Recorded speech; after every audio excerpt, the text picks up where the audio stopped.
So thanks again to everyone for joining us on this 7 Insider event on reporting Myanmar, where we're going to be looking at the photojournalism of Tam Wai and others working in the region.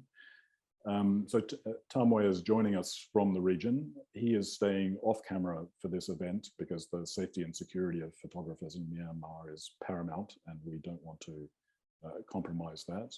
And we're also joined by Matt Grace, who's the manager of SACA, the photo agency and collective that helps support photographers in Myanmar, of which Tam Wai is a member. So that's great to have you, Matt, with us. We really appreciate that. Tam Wai, if we can begin, I just wanted to ask you a couple of questions about the context of the current situation in Myanmar and what it was like for you working in Myanmar. Bring us up to date on what the political situation in Myanmar is now in 2022 and what it's been like since the coup in February 2021. Yes. Currently, it's like now it's like we can say like it's a second phase of the revolution.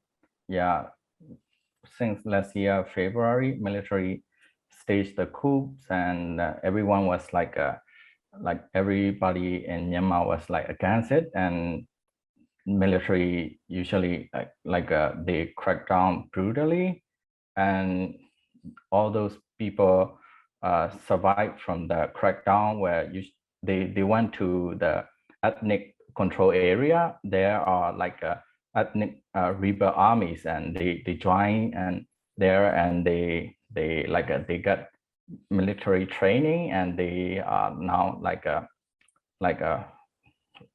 resisting the military attacks around the country. So it's like a nationwide, like a kind of a armed resistance movement happening right now. There are fighting everywhere, especially in Karen State and Kayah State and Sagaing and Kachin. Yeah, Kachin State. So there are fightings everywhere, and there are also like a military is like committing crimes in different area. They usually like banning villages to inject fear into the people. Like if you are like resisting the military, your villages will be burned to the ground, something like that. It's happening everywhere. So there are like a great numbers of refugees around the country, as well as the resistance movement is growing everywhere. And what is it like currently for photographers trying to work covering that situation? What is the security situation that photographers experience while they're trying to document the situation at the moment? Since last year, February, journalists were trying to cover the coups and the protests and movement around the country, and now military is like seeing journalists as a kind of an enemy. So they are arresting journalists everywhere around the country. Currently, at the moment, they already detain like over 130 journalists, and they killed 3 journalists already.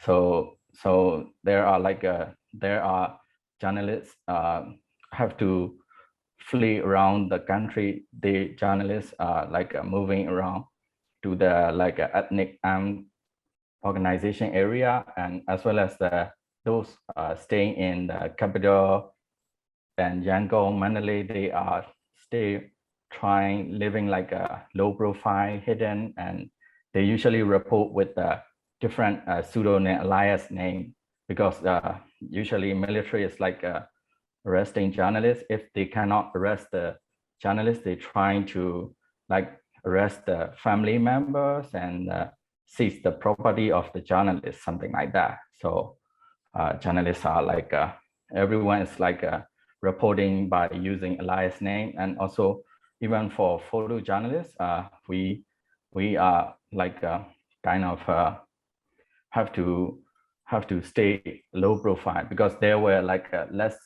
year December, military arrested one photojournalist in Yangon for taking photo just around the city, and they killed him during the interrogation. So it's like kind of risky in Myanmar. So everyone is trying like stay hidden, and people are still like continue reporting about what's happening in Myanmar. And were you covering the situation from the very beginning, well, the most latest political upheaval in February 2021? Were you covering that from the beginning? And is there a difference in the way the regime is treating journalists now to February 2021? Has it gotten worse? I can say it's getting worse now. At the starting month in February last year, journalists were like, it was risky, but not that risky at right now, because they were like they are like underestimated the journalism.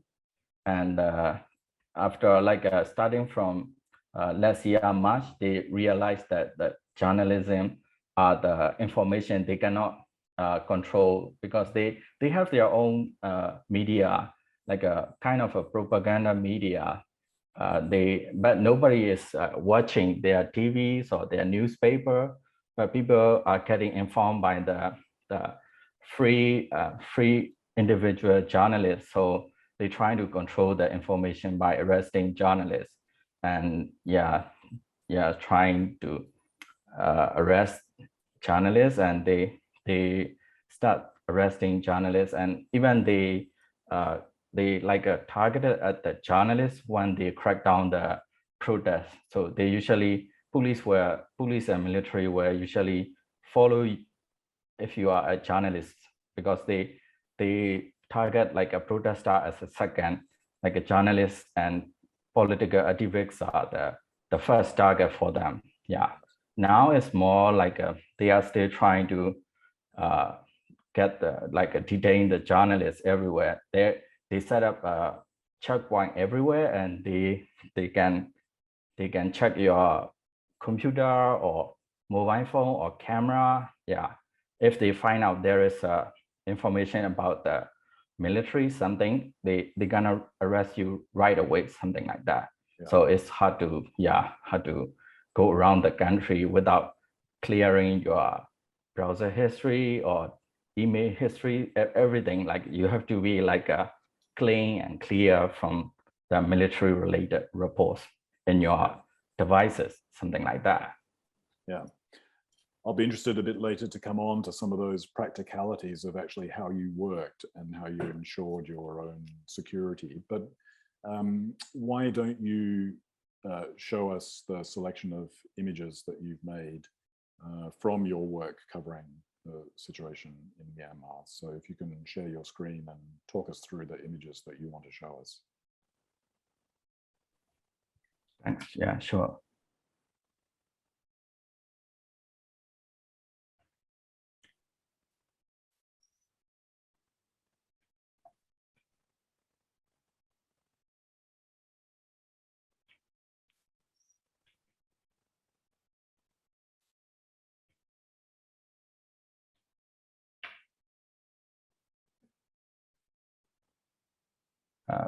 This is the photo from the downtown Yangon. It's taken after the military staged the coup in last year February.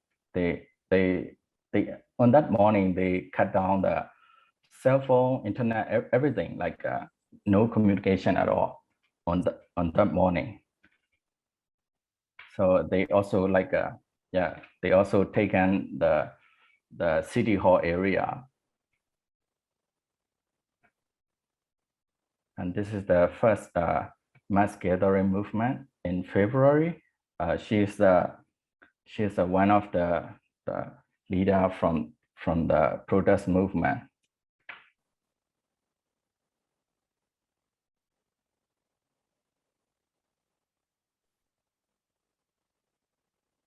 These are the people like came out to protest the military coup.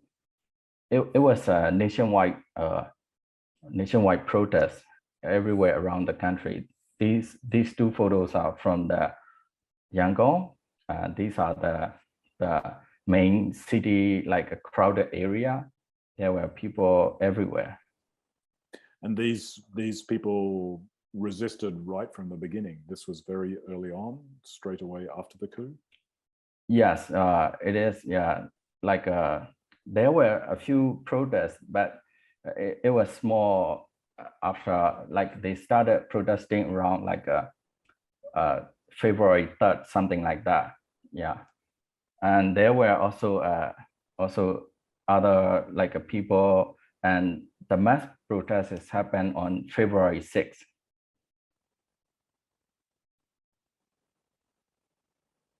And this is the one of the girl.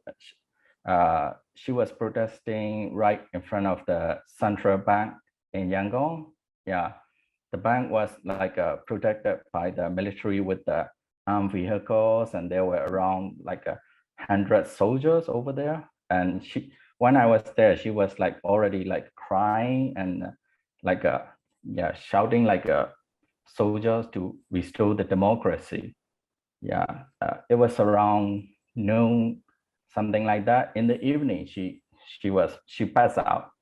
Yeah, on the right is the same girl. She passed out. Yeah, people helped her and sent her to the hospital.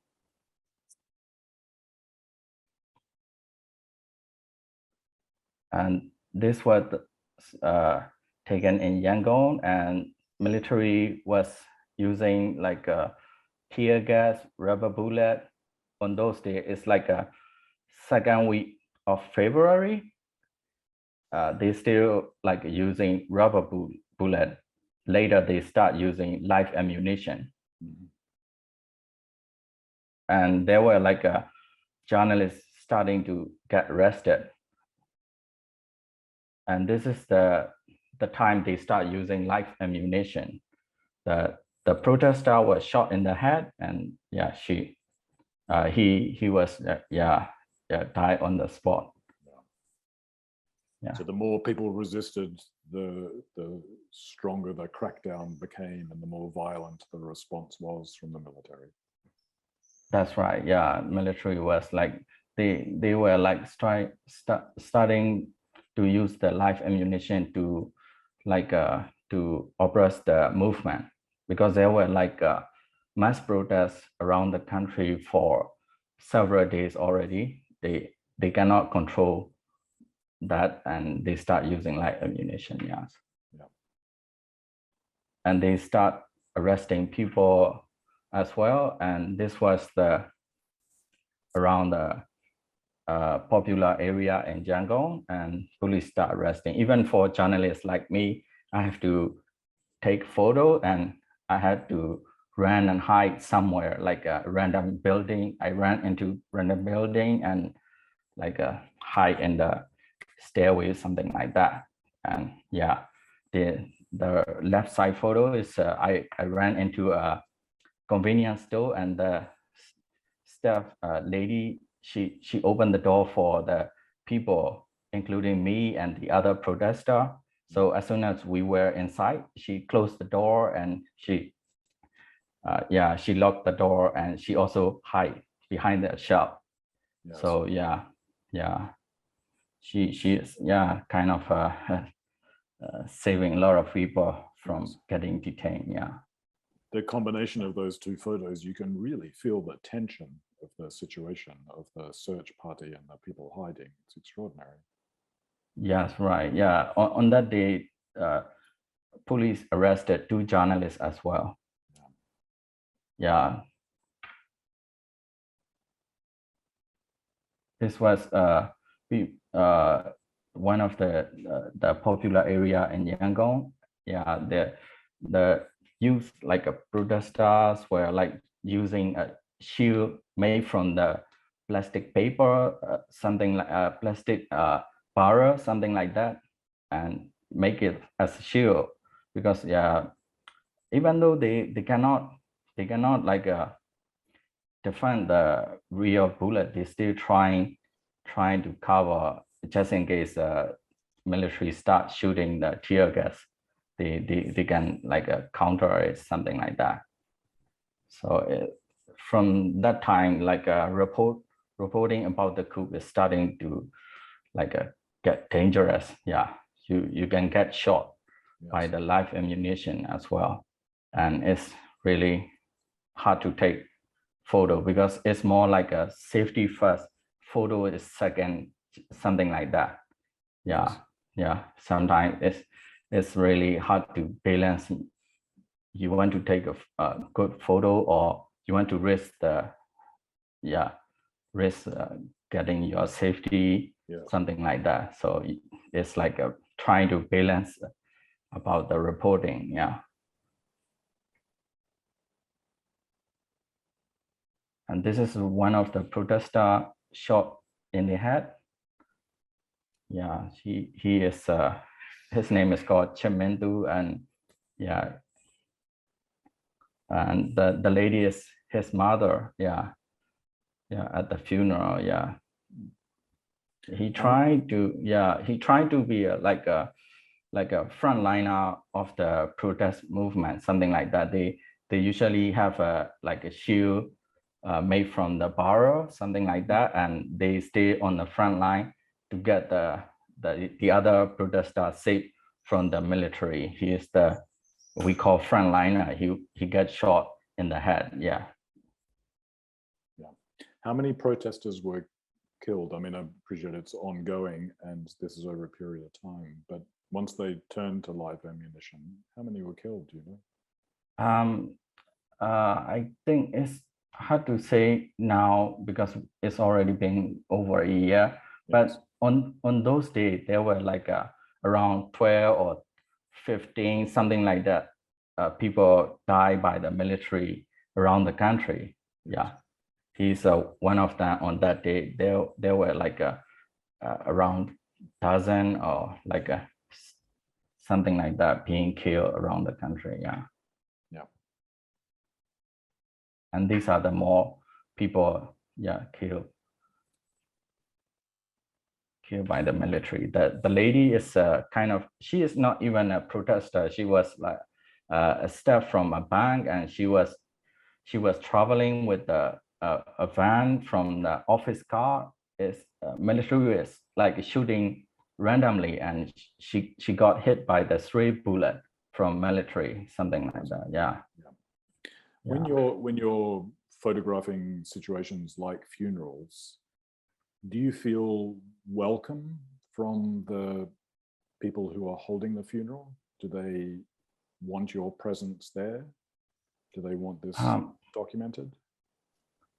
I think the rest of the family member, they don't even, maybe they didn't even realize journalists are there, because they already like suffer from the loss of their members. Like the girl is like a daughter of their, for them, daughter, their daughter. And they were like, as soon as I arrived to the funeral, they already like crying, and I think they didn't even realize they were journalists.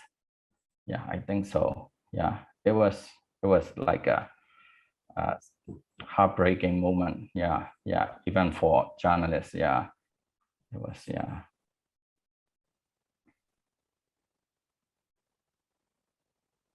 And the protest later in April, the protester had to like they had to block the road in order to protest, because military was like cracked down crack down like brutally. They usually like ram their military vehicle into the crowd, or they start shooting live ammunition. So protesters have to block the road with bricks and things they can find around the street, something like that. And also sometimes they burn the tire, something like that, the garbage, to block the road, so they can protest, and it's more safer for them, those time.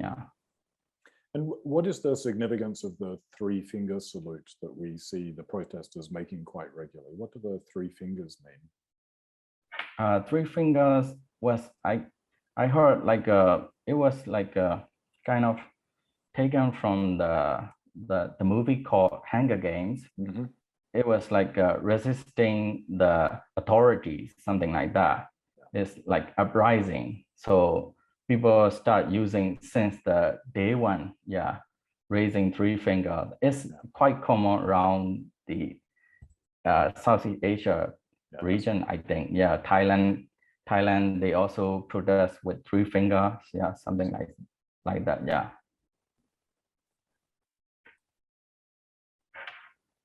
And these are taken in this year.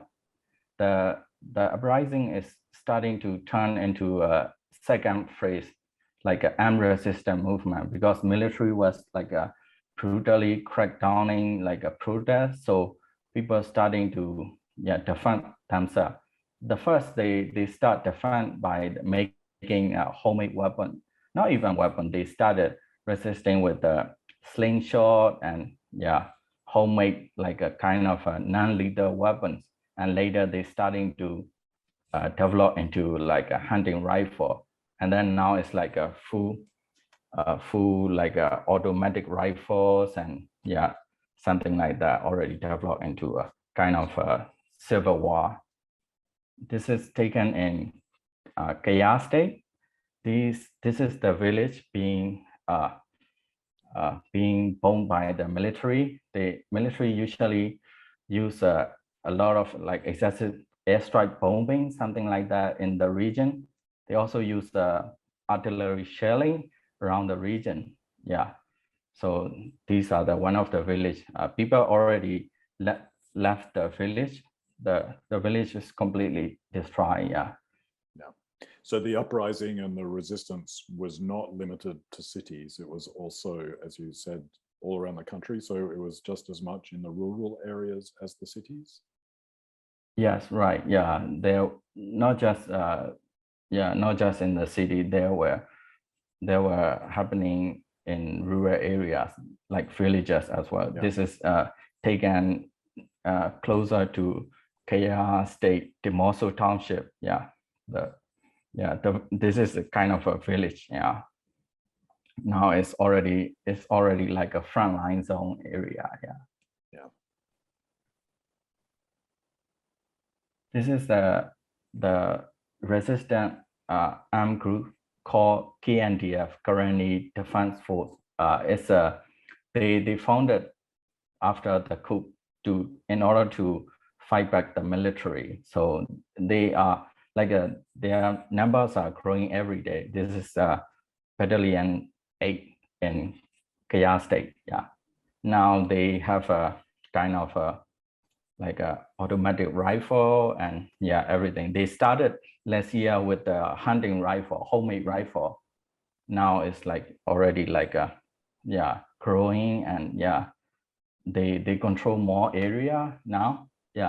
Kaya State is more like already controlled by this kind of resistant army. There are this kind of KNDF group. The other groups are called PDF, People Defense Force, which is also founded by the shadow government called NUG, National Unity Government. It's a rival government to the military. They founded PDF. These are one of their allies, resistant group.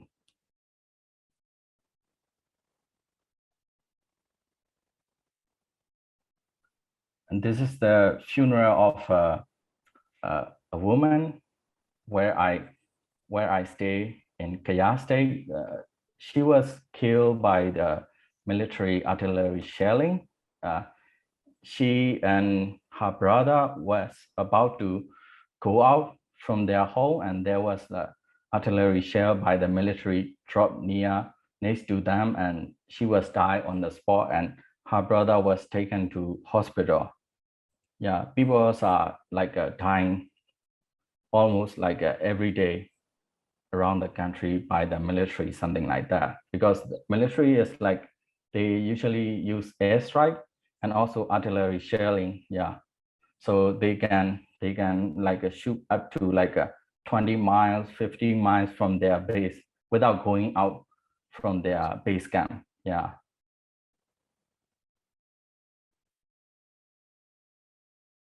This is one of the victim. He also got injured by the shelling, military shelling. He had to go through like amputated his hand and his leg as well.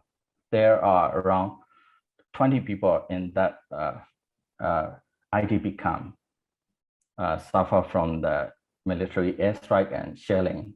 Yes.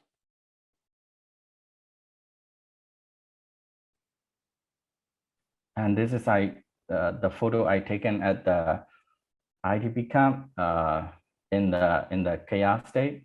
They are from the village area, but now they already moved to inside the forest, something like that. And they usually move to a place next to natural caves. There are many natural caves in Kaya state because they can go and like take shelter inside the natural cave if there is a military airstrike or artillery shelling. So they usually take shelter around those natural cave in Kaya state.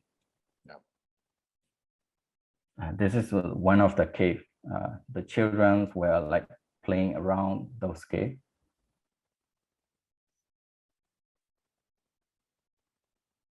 And this is the one of the like a Sunday morning prayer in Kaya state. Yeah,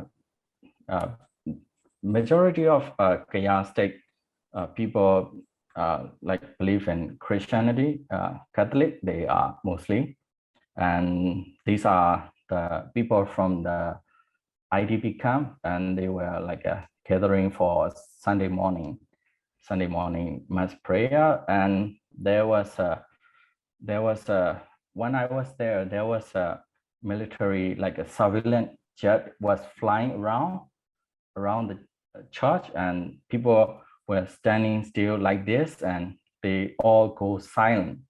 They were actually whispering the sermon, and suddenly when they hear the civilian playing, they stop and standing silent, something like that.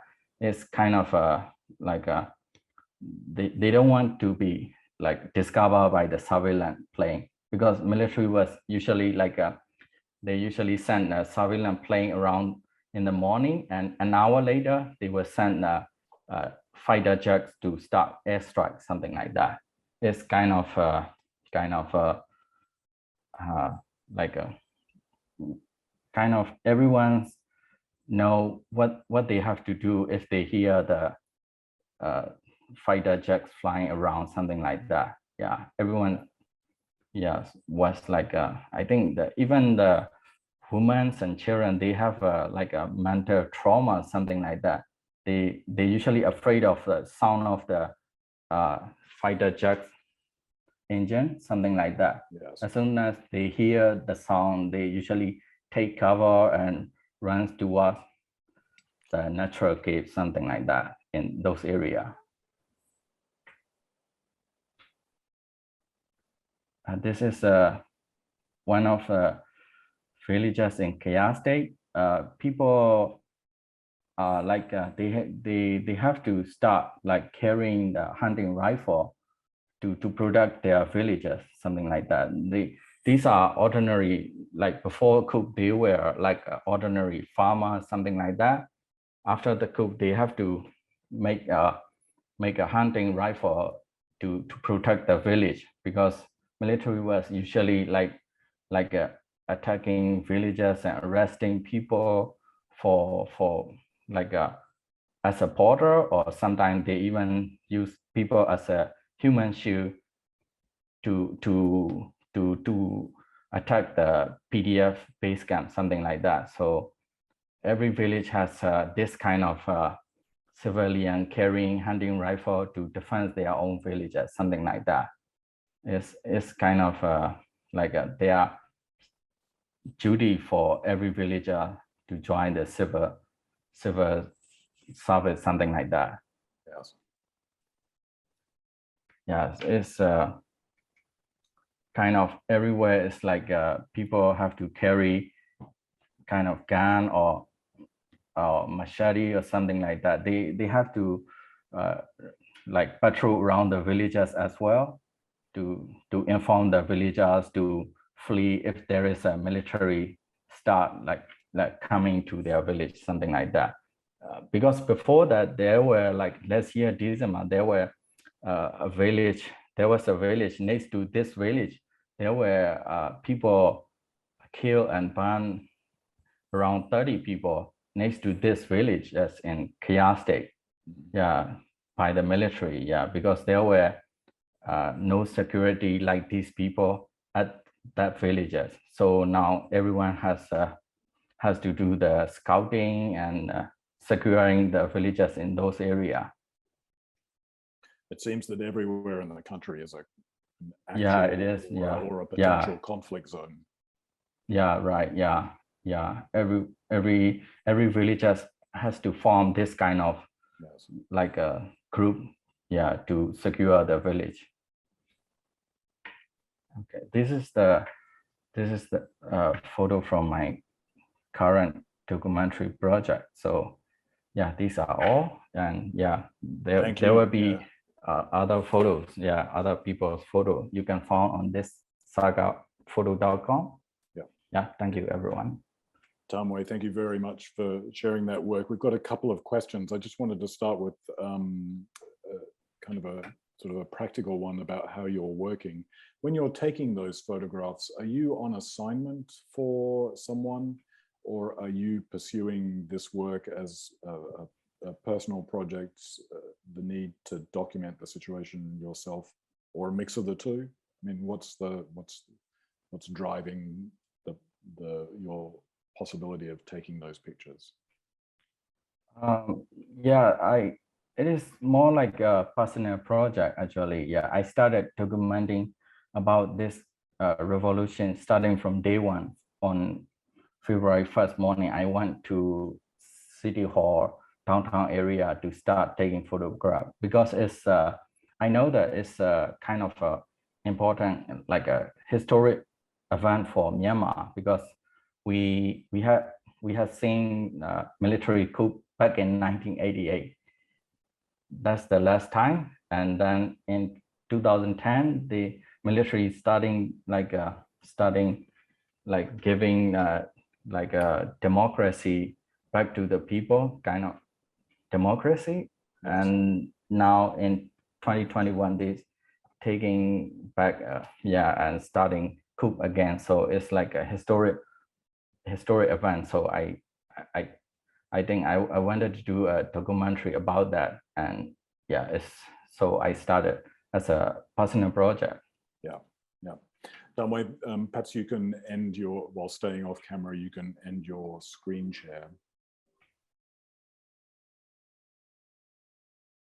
Yes. Great. We've got a question from Mike in the audience. It's about how you distribute your photographs, and most importantly, who do you hope will see the images that you take? And also, I would add to that, what sort of impact would you like to have with the images that you take? So who do you hope will see them, and what sort of impact do you hope the images will have? It's hard to say, because yeah, for me, this documentary project is I hope that everyone who sees this what's happening in Myanmar will take involved action to help Myanmar, something like that. I hope so, but it's hard to say who particular person will see, or I'm not sure. Yeah, it is, for me, it's like a documentary for myself and as a historic event, something like that. Yeah, I'm not sure anyone like a political leader or something like that from the other international community will see it or not, because I hope if someone sees it, I hope they will start like doing something about Myanmar, something like that. yeah. Couple of questions about the sort of situation in Myanmar. Ted is asking, given the atrocities that the military commits, how does the military attract people to join them? What's the, and how do those people who join the military live amongst the population, or do they live amongst the population, given their violence towards the population? Military usually recruit they used to recruit like a child, something like underage child, something like that before, and also there will be like a criminal, something like that. There not much people joining to the military because everyone knows that you get paid just a little and you have to work for your whole life, something like that. So people usually don't join to the military. So they usually recruit the criminal, something like that, and child, and yeah, some like people related to their military already, something like that. Yeah. Those people only join to the military, and now is, as far as I know, nobody's joining the military. So military is like their number is like decreasing every day because of the conflict around the country. Yeah. And there are also the soldier deserting the military because of their like generals are giving orders to burn the villages and kill the civilians, something like that. So people are starting to deserting the military as well. Yeah. And Damwei, one final question for you at the moment. We'll have some more a bit later, just about the general circumstance before we come to Matt. Mike is asking, amidst all the violence and the conflict, are there aspects of normal life in Myanmar at the moment? What about markets, the jade trade? Is there any tourism? What's the situation on that front? I think there is like a kind of pretending to be a normal life in city area. People might doing their ordinary doing shopping or maybe like enjoying the entertainment probably, but just a few number. Most of the people were like suffering from insecurity, and most of the people were like feeling like at one night military might knock on your door and arrest the family members, something like that. Everyone has the same feeling because military is like arresting whoever they like without a notice or without a warrant. And also military is like setting up a checkpoint around the city, and they might grab your phone and start looking at your social media posts, and as soon as they see anti-coup messages or status or a photo, they will arrest you right away, and you will be like lost from your rest of the family member suddenly, something like that. So most of the people are suffering like kind of insecurity everywhere. It's even for the people in KR or Sakai or Karen, it's like difficult for them. A lot of people already like had to flee their villages, and most of them are living in the jungle with a lot of difficulties and diseases like malaria, something like that. It's kind of difficult situation for Myanmar. Yeah. Great. We'll come back to you a little bit later on. Tamwa, I got a couple more questions. Matt, to bring you in, tell us a little bit about SACA as an organization, when it was set up, what it does, and how does it support people like Tamwa? So I was living in Myanmar for just over a decade, up until just after the coup, and working with photographers like Tamwa, who I've known for a long time, and other very talented photographers in Myanmar. I had to leave about 6 weeks after the coup for various reasons, including it just being not possible to get visas and stay safely anymore. And the organization that I was running previously had to shut down operations, but obviously there were a lot of photographers who needed a lot of support.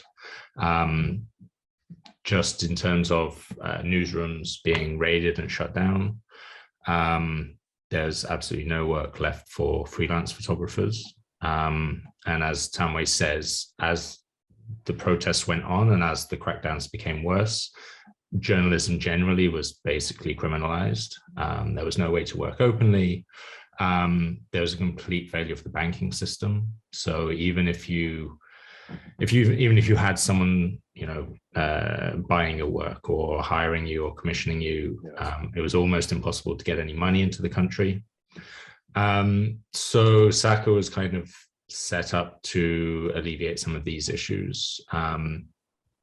I had access to a bank account in Yangon, and we could distribute money from that, and then I could receive payments outside of the country. So that was one way of getting money in if photographers needed it. We started with small things while I was still in the country, providing things like helmets, press badges to wear, and it was a very short amount of time that they were actually useful, because again, as Tamwa says, soon the military started actually targeting the press. We moved into things like making sure that resources for HEFAT training were put into Burmese language so that photographers could access those. And then people that I'd worked with previously on training Burmese photographers and exhibitions that we ran in Yangon, especially including Seven Foundation, but also the Frontline Club, we're very happy to support with small grants for project development. So that's one of the main ways that we're doing work at the moment. We have a group of funders who want to ensure that the photographers can keep working. We're able to distribute money, and the photographers are then able to keep working to a certain extent. Obviously, we're sort of well over a year in now, and there's only so long that this can go on. But there was so much development of this sector in Myanmar over the last 10 years. And obviously the fear was that with no income, with no support, these photographers wouldn't be able to continue doing that work. So yes, supporting in any way that we can in order to make sure that they don't have to give up photography, basically. Yeah. And is there an appetite in media outside Myanmar for the images that they're producing? There was, in the immediate aftermath, it was a big enough story. You'll have seen that a lot of the big awards over the last 12 months prominently featured Burmese photographers, Myanmar photographers, including Tamwa, also our friend who was with the New York Times at that time. And that has understandably been overtaken first by Afghanistan, now by Ukraine. There's only a certain amount of space in the international sort of media sector for international news. And certainly from a European perspective, Ukraine is all that people are really interested in at the moment. And it's very hard to continue talking about the situation in Myanmar because it is to a certain extent now just a slow burn civil war. Which it has been for 70 years. It's just on a larger geographic scale now. Yes. Are there other outlets for the work of Burmese photographers other than the international media? Are there other forms of distribution, other audiences that you can get to or try to get to circulate the stories? There are local media organizations. Any of those that are producing worthwhile work have had to leave the country. So pre-2010, and to a certain extent pre-2015, which are the times when there were democratic elections, 2010 being a pseudo-democratic election, 2015 being what we consider to be, a reasonably well-run democratic election. Previous to that, all of the exile media was based predominantly in northern Thailand, also in Mizoram, and Norway was doing a huge amount to support independent media. And we are reverting to that situation now. So there are local news agencies, but they are so incredibly strapped for cash that although they are more than happy to distribute, disseminate, and tell the news, that their budgets are so small that to sustain a working photographer, there's not enough there for them. So I mean, a lot of it will now come down to trying to publish to more of a photographic audience than a news audience. Photography publications, people that will do full spreads and will pay, enough for that. But yeah, in terms of producing news photography, as Samway says, it's almost impossible to operate in Myanmar itself. Yep. There's a huge amount of work being produced along the borders, but it's similar imagery of a very slow burn civil war that isn't going to pick up a huge amount of international interest, unfortunately. Were there international photographers coming into Myanmar at the beginning of the coup to cover the situation? And was it completely local photographers covering? It was almost complete. There may have been some there, but only people who had been there for long term. Myanmar shut its borders completely for the coronavirus pandemic. And those borders are only just starting to open up. So there weren't even international news correspondents there. BBC didn't have a correspondent. Al Jazeera didn't have a correspondent. I don't think AP had a correspondent. The Reuters desk was all but shut down at that point. And people read a lot into that at the time, and whether this was one of the reasons why it was a good time to hold the coup. But there were very, very few international and not just reporters. A lot of the embassies were on shoestring local staff. I still, at the time, there wasn't a British ambassador, for example, in country, I don't think. But yeah, that all happened before, at the very start of the coronavirus pandemic. And it just happened to overlap. So a perfect demonstration then of the need to sustain local photographers. Exactly. Because without them, we wouldn't see anything. Yes, yeah, entirely. Yeah, kind of a perverse outcome of this situation, but a reminder nonetheless. Speaking of reminders, reminder to the audience, if you have any questions, please drop them in the Q&A session. We have a few minutes left where we can take some more questions. Tamway, I wanted to come back to you just on some of the practicalities of working in a situation of violence and conflict. You talked a little bit about, or hinted about, sort of digital security, making sure that things weren't on phones and would be checked and so on. But as a photographer and a journalist, you also had to lay low. What were the other important things that you had to take into consideration to keep yourself secure in situations of violence?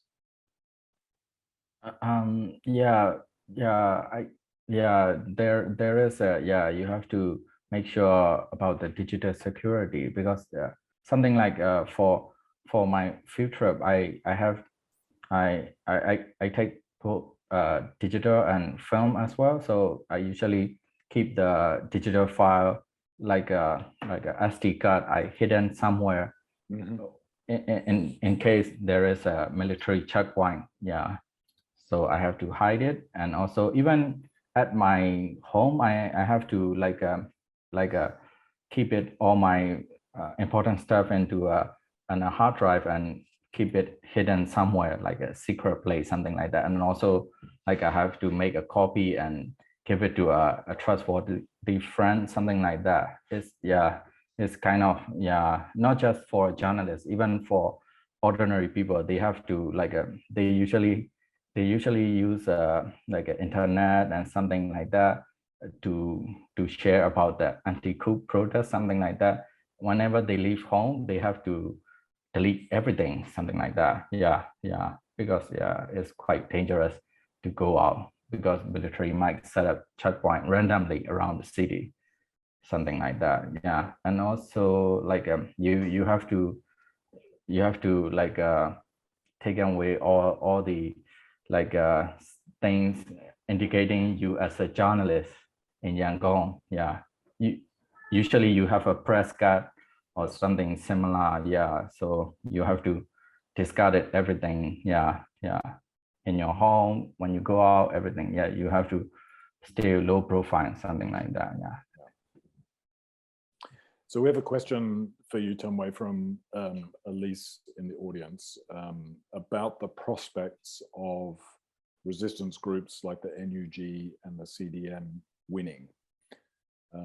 What do you think needs to happen in Myanmar for the resistance to succeed? And what can or would you like to see people outside the country do to support that outcome? Yes. I think this time it's hard to say, but I think we have seen the resistance movement is getting grower and seeing more success around the Myanmar, something like that. But it's hard to say. But I think we will see like a big turning point later this year or maybe in next year. I think so, because it's like around the country, it's like you either join the resistant army or get your villages burned, something like that. People have not much choice because of the military is doing all those brutal crackdowns and doing crimes, war crimes around the country. So it's people, usually there are people don't want to involve in politics. Now they have to join the resistance movement because of those a kill or be killed, something like that is happening around the country. So we're coming towards the end of our time. So I've got a final question that actually I'll direct to both of you, Tumway and to Matt. It comes from Mike in the audience. Who should people be following to stay updated on the truth about what's happening in Myanmar? Are there photographers who are perhaps sharing anonymously to places like Instagram? Who should people follow, either in regular media or social media, to keep abreast of the situation? Tumway? Yes, for that, it's a little bit hard to recommend, because all those media used to base in Myanmar are now scattered around the Southeast Asia regions, and they are trying to re-establish the news and their regular circulation. So it's hard to say at the moment, but there will be more and more reporting. We will be seeing former exile media like ARE, Myanmar, TVB. There will be also a coverage on the international media. We have seen reports about the Myanmar from Bangkok Post or from Singapore, Straits Times, something like that, occasionally. So I think there will be more and more journalists from Myanmar who are reporting to the international community. I think so. It just temporarily everyone has to take shelter and take a secure location, have to move. Yeah, so we will be seeing a lot more in-depth reports. Yeah, I'd also say in English language, if you search out Myanmar Now and also Frontier Myanmar, and for Burmese language, as Tanway said, DVB, who were Democratic Voice of Burma, operating out of Thailand until about 5-6 years ago, and have now re-established themselves in Myanmar, in Thailand. But yeah, Myanmar Now and Frontier Myanmar for English language news. I think both of them do a daily briefing, which you can sign up for. If you go to their websites, I'm sure it'll have information. Yeah. Excellent. Well, that brings us to the end of our time. I really want to thank you, Matt, for joining us, and also the work that you do at SACA supporting the photographers in Myanmar. And Tanway, I especially want to thank you for appearing and showing your work, and for the work that you do, reinforcing the importance of covering a situation like Myanmar and continuing to do that.